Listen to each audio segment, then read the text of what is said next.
سنت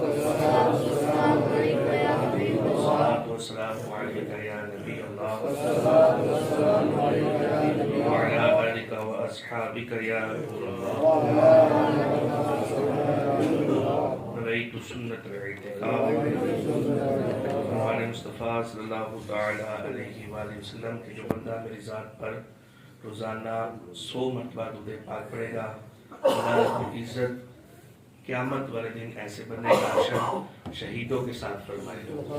صلو علی الحبیب صلی اللہ تعالیٰ علی محمد صلی اللہ تعالیٰ علیہ وآلہ وسلم۔ آج کا ہمارا کیا موضوع ہے؟ غسل کا طریقہ۔ یہ کچھ نئے موضوعات کے ساتھ یہ نیا فلیکس لا گیا ہے، تو انشاءاللہ یہ اس میں کچھ نئے موضوعات کو شامل کیا گیا جو پچھلے سال نہیں تھے۔ انشاءاللہ اس سال وہ بھی موضوعات کو ہم انشاءاللہ سمجھیں گے، جس میں نماز جمعہ وغیرہ، نماز جنازہ کا طریقہ وغیرہ انشاءاللہ یہ بھی ہم سماعت کریں گے۔ تو انشاءاللہ جس طرح ترتیب کے ساتھ لکھا ہوا ہے، اللہ نے چاہا تو انشاءاللہ اسی طرح ہم اس کو سماعت کرتے رہیں گے۔ اللہ رب العزت ہمیں استقامت عطا فرمائے، شریعت کے مطابق احکامات سیکھ کر اللہ رب العزت عمل کی توفیق عطا فرمائے۔ آج کا ہمارا موضوع ہے غسل کا طریقہ۔ تو ہم نے کل یہ سماعت کیا تھا کہ غسل یعنی دھونا۔ سب سے پہلے ہم نے یہ سماعت کیا تھا دھونا کسے کہتے ہیں؟ تو یہ کس کس کو یاد ہے کہ دھونے کی تعریف کیا تھی؟ ہم نے یہاں پر طالب علم بن کے بیٹھنا ہے۔ دھونا اسے کہتے ہیں کہ کسی عضو کو اگر دھونا ہے نا تو اس عضو سے کم از کم 2 مرتبہ پانی کا گزر جانا۔ تو یہ غسل، ایک ہوتا ہے غسل، ایک ہوتا ہے غسل۔ غسل کہتے ہیں دھونے کو، غسل کہتے ہیں نہانے کو۔ تو یہ دھونے کی تعریف یہ ہے کہ کم از کم 2 قطرے اس عضو سے پانی کا گزر جانا۔ اب اس کو ذہن میں رکھیے گا کیونکہ غسل میں بھی ہم نے جسم کو دھونا ہوتا ہے، یہ ذہن میں رکھیے گا۔ اگر یہ چیز دھونے والی نہ پائے گی تمام ذاتی بدن پر تو غسل ادا نہیں ہوگا۔ سب سے پہلا جو غسل کا فرض ہے وہ ہے کلی کرنا۔ وضو میں کلی سنت کا درجہ رکھتی ہے اور غسل میں یہ کلی کرنا فرض کا درجہ رکھتی ہے۔ تو یہ ہم نے سماعت کیا کہ جس چیز میں جو چیز فرض کا درجہ رکھتی ہو اس کو کامل طریقے سے ادا کرنا ہے۔ یعنی سنت میں اتنی احتیاط نہ بھی ہم کریں کلی میں تو کام چل سکتا ہے کیونکہ وہ سنت کا درجہ رکھتی ہے وضو میں۔ اور اگر غسل میں ہم احتیاطیں نہیں کریں گے، غسل میں کلی کرنا یہ فرض کا درجہ رکھتی ہے، یعنی اس کے بھی احکامات زیادہ سخت ہو جائیں گے، اس پر ہمیں زیادہ احتیاط کرنی پڑے گی۔ تو پہلا فرض جو ہے وہ ہے کلی کرنا۔ دوسرا فرض ہے ناک کی نرم ہڈی تک پانی چڑھانا۔ یہ بھی وضو میں سنت کا درجہ رکھتی اور غسل میں فرض کا درجہ۔ یعنی اس سے یہ بھی پتہ چلا کہ فرض ہونے کی وجہ سے غسل میں ہمیں اس میں زیادہ احتیاط کرنی پڑے گی کیونکہ یہ فرض کا درجے پر غسل میں آ گیا تو اس کی احتیاط زیادہ ہوگی۔ تیسرا فرض ہے تمام ظاہری بدن پر پانی بہانا، پورے جسم پر، تمام ظاہری بدن پر پانی بہانا کہ بال یا بال کے برابر بھی کوئی جگہ سوکھی رہ گئی تو غسل مکمل نہیں ہوگا، اور غسل کے ساتھ جتنی بھی ہماری عبادات منحصر ہے غسل پر وہ بھی عبادات قبول نہیں ہوگی۔ تو یہ احتیاط تھی جو میں نے عرض کر دی۔ کلی میں زیادہ احتیاط ہے، ناک کی نرم ہڈی تک پانی چڑھانے میں زیادہ احتیاط ہے، پورے جسم پر پانی بہانا، یہ تینوں چیزیں فرض ہے۔ تو آپ خود سمجھ جائیں کہ اس میں احتیاط زیادہ ہوگی۔ پہلے آپ سماعت کر لیں کہ غسل کا سنت طریقہ کیا ہے۔ غسل کا سنت طریقہ یہ ہے کہ سب سے پہلے آپ نے بسم اللہ الرحمن الرحیم یہ پڑھ کر غسل کرنے سے پہلے نیت کرنی ہے کہ میں یہ پاکی حاصل کر رہا ہوں اللہ رب العزت کی رضا کے لیے، اس کی عبادات کو بجا لانے کے لیے، اس کے حضور سجدہ سجود ہونے کے لیے یہ میں غسل کر رہا ہوں۔ تو یہ نیت کرنا اگرچہ سنت ہے لیکن جتنی اچھی نیتیں کریں گے اتنا ثواب بڑھ جائے گا۔ غسل تو ویسے بھی کرنا ہے تو نیت کریں گے تو اس سے ثواب بڑھ جائے گا۔ اب بسم اللہ الرحمن الرحیم ہم نے کب پڑھنی ہے؟ یہ نیت کب کرنی ہے؟ یہ غسل خانے میں داخل ہونے سے پہلے کرنی ہے۔ غسل خانے کے اندر جا کے ہم نے کوئی کلام نہیں پڑھنا۔ بسم اللہ الرحمن الرحیم یہ کلمہ طیبہ، بعض احباب سمجھتے ہیں کہ غسل خانے میں کلمہ طیبہ پڑھنا ضروری ہے، تو غسل خانے میں کلمہ شریف پڑھنا ضروری نہیں ہے۔ اس میں 2 باتیں ہیں۔ ایک تو اگر آپ غسل خانے میں کپڑے پہن کر کلمہ شریف یا بسم اللہ الرحمن الرحیم پڑھ رہے ہیں، اس میں بھی غلطی یہ ہے کہ وہ جگہ مناسب نہیں کہ جس جگہ پر اللہ کا نام لیا جائے، یہ بھی درست نہیں۔ اگر آپ کپڑے وغیرہ اتار کر برہنہ حالت میں کلمہ شریف کا ورد کرتے ہیں تو ایک تو وہ جگہ بھی مناسب نہیں، دوسرا آپ کا ستر بھی کھلا ہوا ہے، آپ برہنہ حالت میں ہیں تو اس میں بھی مناسب نہیں کہ اللہ کا نام لیا جائے۔ تو اس لیے کلمہ شریف یا کسی اور چیز کا ورد غسل کے دوران نہیں کرنا۔ غسل کے دوران گفتگو بھی نہیں کرنی۔ بعض احباب کی عادت ہے وہ غسل خانے میں جانے کے بعد پھر گھر والوں کو آوازیں دے رہے ہوتے ہیں یہ بھی دے دو مجھے، یہ بھی دے دو، تو اس سے بھی بچنا چاہیے۔ تو غسل کے دوران گفتگو کرنی ہی نہیں ہے۔ تو غسل خانے میں داخل ہونے سے پہلے نیت کیجئے، بسم اللہ الرحمن الرحیم پڑھ لیجئے، اور نیت یہ کرنی ہے کہ اللہ کے حضور سر سجود ہونے کے لیے، میں اللہ کی رضا کے لیے پاکی حاصل کرنے کے لیے غسل خانے کی طرف جا رہا ہوں۔ اب اندر جاتے ہی سب سے پہلے آپ نے ہاتھ دھونے ہیں۔ سب سے پہلے جو پہلا کام کرنا ہے وہ اس میں ایک اور مسئلہ سماعت کر لیجئے کہ ہاتھ دھونا کیوں ضروری ہے۔ اگر تو ہم بالٹی کے ساتھ غسل کر رہے ہیں، یعنی کو بالٹی رکھی ہوئی ہے، اس بالٹی سے ہم نے اپنا غسل کرنا ہے، اس میں پانی آ رہا ہے یا نل چل رہی ہے اس میں پانی آ رہا ہے، تو اگر ہم نے بغیر دھلا ہاتھ، جو دھویا ہوا نہیں ہے، بغیر دھلا ہاتھ ہم نے اس پانی میں داخل کر دیا تو یہ پانی مستعمل ہو جائے گا، یہ خود تو پاک پانی ہوگا لیکن ہمارے غسل کے قابل نہیں رہے گا۔ یہ انتہائی اہم ترین مسئلہ ہے۔ اگر ہم نے بے دھلا ہاتھ اس بالٹی میں ڈال دیا تو اس سے وہ پانی مستعمل ہوگا، اور مستعمل پانی سے غسل نہیں ہوتا۔ ہمارے یہاں پر عمومی طور پر ایک اور بڑی غلطی کی جاتی ہے، ہم جب میت کو غسل دے رہے ہوتے ہیں نا تو غسل دینے والے اور ہوتے ہیں اور پانی کو گرم کرنے والے اور ہوتے ہیں، تو وہ بے دھلا ہاتھ، بے وضو والا ہاتھ وہ پانی میں ڈال کر پانی کو چیک کر رہے ہوتے ہیں کتنا گرم ہو گیا۔ تو یہ ذہن میں رکھیے گا، اگر پانی گرم کرنے والا بے وضو ہے اور اس نے ہاتھ نہیں دھولا، بے دھلا ہاتھ اگر اس پانی میں بھی ڈالے گا وہ بھی پانی مستعمل ہو جائے گا۔ تو یہ احتیاط انتہائی ضروری ہے۔ اب اس کا طریقہ کار کیا ہے کہ بالٹی میں اگر پانی ہے تو ہم تو ہاتھ دھونے کے لیے کیا کریں گے، وہ ایک مگا سا ہوتا ہے جس سے بندہ وہ عمومی طور پر غسل کرتا ہے، تو اس کا طریقہ کار یہ ہے کہ اس کو اس طریقے سے پکڑ کے تھوڑا سا پانی لے لیں، اپنا ہاتھ اس میں پانی میں نہ آئے، اس طرح پانی لے کر بالٹی سے ہٹ کر آپ نیچے کی طرف ہاتھ کر کے اپنے پہلے دونوں ہاتھوں کو دھو لیں اچھے طریقے سے۔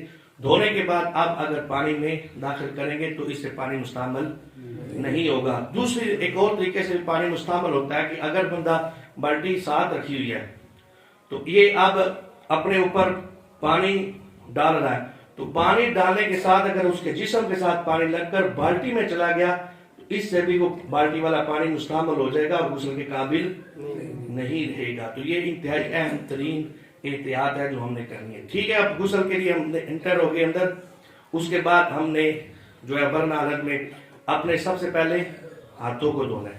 ہاتھوں کو دھونے کے بعد ہم نے نماز جیسا وضو کرنا ہے، یعنی جس طرح ہم نماز کے لیے وضو کرتے ہیں نا تو اس طرح کا وضو کرنا ہے۔ اگر کوئی بندہ وضو نہیں بھی کرتا باقاعدہ اہتمام کے ساتھ غسل خانے میں تو اس کا غسل ہو جائے گا، کیونکہ غسل کے فرض 3 ہیں، 3 فرض ادا کرنے سے غسل تو ہو جائے گا، لیکن غسل کے دوران وضو کرنا یہ سنت ہے۔ تو آپ سنت کا ثواب کیوں ضائع کر رہے ہیں، تو آپ کو سنت کا ثواب لینا چاہیے۔ اگر کوئی نہیں بھی کرتا تو اس میں حرج نہیں، ایک بات۔ دوسری بات یہ کہ بعض احباب یہ بھی سوال کرتے ہیں کہ ہم جمعے کے لیے نہا کر آتے ہیں یا غسل کر کے آتے ہیں تو ہمارے لیے وضو ضروری ہے۔ تو اگر ہم نے غسل کر لیا ہے نا تو اس کے بعد وضو کرنا ضروری نہیں، اگرچہ ہم نے غسل کے دوران وضو نہیں بھی کیا، کیونکہ جب ہم نے غسل کیا تمام ظاہری بدن پر ہم نے پانی بہا دیا، تو جو جگہ وضو میں دھونی اعضاء ضروری تھے وہ غسل کے دوران دھوئے گے تو پاکی ہو جائے گی، اب دوبارہ وضو کرنے کی حاجت نہیں ہے، ہم نماز ادا کر سکتے ہیں۔ اس کے بعد ہم نے نماز جیسا وضو کرنا ہے۔ نماز جیسا وضو کرنے کے بعد جب وضو کر لیا تو اس میں غسل کے 2 فرض جو ہے، پہلا کلی اور دوسرا ناک کی نرمٹ تک پانی چلانا، یہ دونوں ادا ہو جائیں گے، کیونکہ وضو میں یہ دونوں ہوتے ہیں تو یہ دونوں ادا ہو جائیں گے احتیاط کے ساتھ۔ اب کلی میں احتیاط کیا ہے؟ کلی میں احتیاط ہے کہ ایسا نہیں کہ تھوڑا سا منہ میں پانی ڈالا اور منہ میں ہلایا اور گرا دیا، اس سے کلی ہوگی، نہیں بھائی، جب غسل میں فرض کا درجہ رکھتا ہی ہے یہ کلی کرنا تو بڑی احتیاط ہے۔ اگر کوئی ایسا چھالیا وغیرہ وہ چیز ہم نے کھائی جو دانتوں میں پھنس گئی، یا ایسی کوئی چیز روٹی کے ذرات پھنس گئے، یا گوشت وغیرہ کے وہ جو ہوتے ہیں ذرات وہ پھنسے ہوئے ہیں، تو اس کا نکال کر دھونا اس جگہ کا ضروری ہے، کیونکہ دانتوں کے اندر اگر خلا ہے اب کلی میں ہر جگہ کا دھونا، پانی پہنچانا فرض ہے۔ اب دانتوں کے درمیان جو خلا تھا اس خلا میں پانی پہنچانا فرض ہے۔ اگر اس میں کوئی چیز پھنسی ہوئی ہے تو ہم نے نکالا نہیں تو وہاں پر پانی نہیں پہنچے گا، بلکہ اس گوشت کے ذرے کے ساتھ یا روٹی کے ٹکڑے کے ساتھ یا کوئی چھالیاں وغیرہ تو اس کے ساتھ لگ کر باہر آ جائے گا پانی، وہ جگہ دھلنے سے رہ جائے گی، تو اس سے بھی غسل ادا نہیں ہوگا، اس کو نکالنا ضروری ہے۔ دوسری بات، اگر اتنی وہ سخت پھنسی ہوئی ہے کہ آپ نے کوشش کی اپنی ساری، کوشش کرنے کے باوجود بھی نہیں نکلی، اگر آپ مزید کوشش کریں گے تو وہ نقصان دے گی یا تکلیف ہوگی تو آپ اس کو چھوڑ دیں، لیکن کوشش کرنی ضروری ہوگی۔ تو اب اگر نہیں نکلتی تو اس کا پھر اور حکم ہے وہ معاف ہے۔ اگر کوشش ہی نہیں کی اس کو نکالنے کی تو اب اگر بغیر کوشش کے وہ نہ نکلی، آپ نے نہ نکالی، تو اس سے غسل نہیں ہوگا۔ پھر یہ جو ہماری داڑھیں وغیرہ ہوتی ہیں، یہ گال وغیرہ، ان کے درمیان جو جگہ ہوتی ہے وہاں پر پانی نہیں پہنچتا، زبان کے نیچے، زبان کی کروٹوں پر، ہر جگہ، منہ کے ہر پرزے، ہر گوشے پر پانی پہنچانا یہ فرض ہے، کیونکہ کلی فرض کا درجہ رکھتی ہے، اور منہ میں اگر کوئی بھی چیز رہ گئی تو غسل نہیں ہوگا۔ اسی طرح داڑھوں کے پیچھے، گالوں کی تہ میں، جو میں نے عرض کی، دانتوں کی کھڑکیوں، یعنی اگر درمیان میں خلا ہے تو وہ ان کا بھی دھونا ضروری ہے، اور جڑوں اور زبان کی ہر کروٹ پر حلق سے، بلکہ حلق کے کنارے تک پانی بہانا، یعنی یہ ہونٹوں سے لے کر حلق کے کنارے تک پانی بہانا۔ اگر روزہ نہ ہو تو گرگرا بھی کرنا چاہیے، اس سے یہ ہے کہ وہ حلق تک پانی پہنچ جاتا ہے۔ اگر روزہ ہے تو پھر گرگرا نہیں کرنا، کیونکہ گرگرا اگر کریں گے تو بڑا مشکل ہے کہ بندہ اندر، حلق کے اندر پانی جانے سے روک سکے، پانی چلا جاتا ہے، تو اس لیے روزہ نہ ہو تو گرگرا بھی کرنا چاہیے۔ دوسرا فرض ہے ناک کی نرم ہڈی تک پانی چلانا۔ بعض آپ تھوڑا سا پانی چلو میں لیا تو بس یہ اشارہ کیا تو یہ فرض ادا ہو گیا، تو اس طرح فرض ادا نہیں ہوگا۔ ناک کے اندر ہر بال کا دھونا یہ فرض ہے، ہر بال کا دھونا یہ فرض ہے، اور اگر ناک میں اگر رینٹ وغیرہ سوکھ گئی ہے تو وہ سوکھی ہوئی رینٹ کو باہر نکال کر اندر سے دھونا یہ فرض ہے، ہر بال کا دھونا یہ فرض ہے۔ ناک کے اندر بھی اگر کوئی بال سوکھا رہ گیا یا وہاں تک پانی نہ پہنچا، بے دھلا رہ گیا، تو اس سے بھی غسل نہیں ہوگا۔ یہ بڑی احتیاط ہے غسل کرنے کی، تو یہ احتیاط پر ہم نے عمل کرنا ہے۔ تیسرا فرض جو ہے وہ پورے ظاہری بدن پر پانی بہانا۔ اس میں بھی لوگ بڑی بے احتیاطی کا مظاہرہ کرتے ہیں، تو اس میں بھی یہ ذہن میں رکھیے گا، اگر بال یا بال کے برابر بھی کوئی جگہ سوکھی رہے گی تو اس سے غسل ادا نہیں ہوگا۔ اب اس پورے جسم پر پانی بہانے کی احتیاط سماعت کر لیں، ٹائم بالکل کم رہ گیا، میں بڑی تیزی سے انشاءاللہ یہ بیان کرتا ہوں۔ اگر مرد کے بال گندے ہوئے ہیں یا گرا وغیرہ لگی ہوئی ہے تو اب وہ گندے ہوئے بالوں کو کھول کر بالوں کو دھونا، جڑ تک پانی پہنچانا یہ فرض ہے۔ عورت کے لیے کچھ اور حکم ہے کہ اس کے بال کو گرا لگے یا گندے ہوئے ہیں تو وہ نکالنا مشکل ہے، تو اس کے لیے پھر کوئی اور حکم ہے، لیکن مرد کے لیے حکم کیا ہے کہ وہ غسل کے دوران اگر بال گندے ہوئے ہیں تو ان کو کھول کر بالوں کو دھونا یہ فرض ہے۔ بالوں کی کھال تک، جڑ تک، یہ کھال تک، سر تک پانی جلد تک لے کے جانا یہ فرض ہے۔ اس میں احتیاط یہ ہے کہ آپ غسل کے دوران اپنے ہاتھوں کو اپنے سر پر اس طرح پھیریں تاکہ پتہ چل جائے، اگر کوئی بال گندے ہوئے ہیں یا گرا وغیرہ لگی ہوئی ہے تو آپ کے ہاتھ مارنے سے وہ گرا وغیرہ کھل جائے، گندے ہوئے بال کھل جائے، اس سے آپ کا غسل جو ہے وہ آپ مطمئن ہو جائے گی، اطمینان ہو جائے گا کہ میں نے اپنے بالوں کو بھی دھو لیا اور جڑ کو بھی، سر کو بھی دھو لیا۔ اس کے علاوہ اگر کانوں میں بالی یا ناک میں نک کا چھید وغیرہ اور سوراخ وغیرہ ہے تو اس کے اندر بھی پانی پہنچانا ضروری ہے، یہ عورتوں کے لیے ہے، اور بعض ماشاءاللہ ہمارے احباب مرد بھی یہ عورتوں جیسا کام کرتے ہیں، وہ کان وغیرہ یہ جو ہے نا وہ سلوا لیتے ہیں، تو یہ ذہن میں رکھیے گا اگر ادھر کوئی سوراخ ہے تو اس سوراخ کے اندر پانی پہنچانا یہ فرض ہے۔ اگر عورت بھی ہے تو اس نے ناک وغیرہ، کان وغیرہ جو ہے نا اس میں چھید وغیرہ کروایا، سوراخ کروایا، تو سوراخ میں پانی پہنچانا فرض ہے۔ 3 جگہ پر، 4 جگہ پر کا ناک جو ہے کان سلوایا ہوتا ہے تو اس کے اندر پانی پہنچانا عورت کے لیے یہ فرض کا درجہ رکھتی ہے. اگر مرد کا اس طرح کا کوئی سوراخ ہے تو اس کے اوپر بھی پانی پہنچانا یہ فرض ہے. بھوموں، مونچھوں اور داڑھی کے ہر بال کا جڑ سے نوک تک اور اس کے نیچے کھال کا دھونا ضروری ہے. یہ بھومیں جنہوں سے بڑھ بٹے کہنے ہیں، مونچھوں کے نیچے یہ داڑھی، ان کے ہر بال کا دھونا اور بال کے ساتھ نیچے کھال تک پانی پہنچانا یہ فرض ہے. اور اس کے ذریعے کانوں کے پیچھے بال ہٹا کر پانی بہانا. بال بڑے ہونا تو یہ کانوں کے ساتھ لگے ہوئے ہوتے ہیں، تو ان بالوں کو ہٹا کر نیچے کھال تک پانی پہنچانا یہ فرض ہے. اگر وہ بالوں کے ساتھ پانی لگ کر نیچے آ گیا، کانوں سے لگ کر نیچے آ گیا، یہ جگہ بھی بال برابر بھی سوکھی رہ گئی تو غسل نہیں ہوگا. اس نیچے تھوڑی اور گلے کے درمیان کا یہ جوڑ ہے، اس جوڑ پر نہانے سے ہم اس طرح ہوتا ہے نا تو یہ جوڑ بند ہوتا ہے. اس کو سر اٹھا کر، منہ اٹھا کر اس جگہ کا بھی دھونا یہ فرض ہے. یہ احتیاطی جگہ ہے جو ہم عمومی طور پر پانی نہیں پہنچتا، لیکن ہم کوشش نہیں کرتے. اس طرح یہ بغلوں میں عمومی طور پر یہاں پر بھی جگہ سوکھی رہ جاتی ہے تو بغلوں کو اس طرح ہاتھ مار کر اچھے طریقے سے دھونا یہ بھی فرض ہے.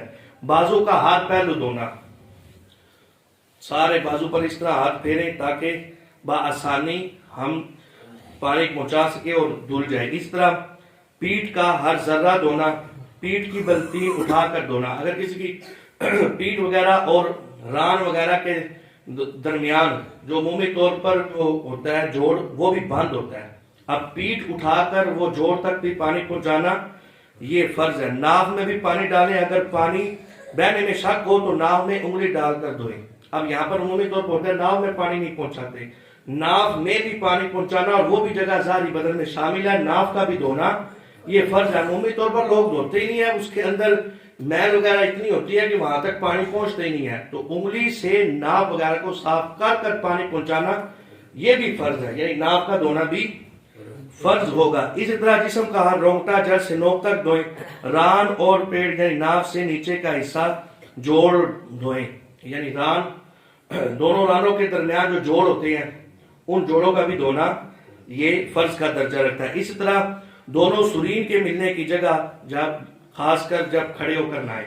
جب کھڑے ہوں گے تو پیٹھ کی دونوں سرینیں وہ ملی ہوئی ہوتی ہیں تو درمیان میں عمومی طور پر پانی نہیں پہنچتا، تو دونوں پیٹھ کی سرینیں ہٹا کر وہاں تک بھی پانی پہنچانا یہ فرض ہے. دونوں شرمگاہوں کے درمیان جو جگہ ہوتی ہے وہاں پر بھی عمومی طور پر پانی نہیں پہنچتا، وہاں پر بھی پانی پہنچانا یہ فرض ہے. اس طرح پنڈلیوں کی ہر کروٹ میں، ران کی ہر کروٹ میں تو عمومی طور پر ہوتا ہے ران یہ پیچھے سائڈ پہ نا، پنجابی پٹ کہتے ہیں، یہ رانوں کے پچھلی سائڈ پر عمومی طور پر پانی نہیں پہنچتا، وہ پیٹھ سے پانی لگ کر نیچے گر جاتا ہے تو وہ جگہ سوکھی رہنے کا اندیشہ ہے. اگر وہ بھی جگہ باہر کے برابر سوکھی رہی تو اس سے بھی غسل وغیرہ نہیں ہوگا. تو یہ احتیاطی جگہ تھی جو ہم نے کچھ سماعت کی، کچھ ابھی باقی ہے، ٹائم مکمل ہوا.